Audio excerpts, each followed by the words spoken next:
अल्लाह की पनाह मांगता हूँ शैतान मरदूद से।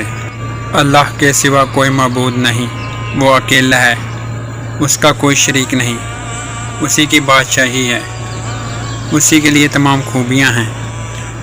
वो ज़िंदा करता है और वही मारता है, और वो हमेशा के लिए ज़िंदा है जो मरेगा नहीं।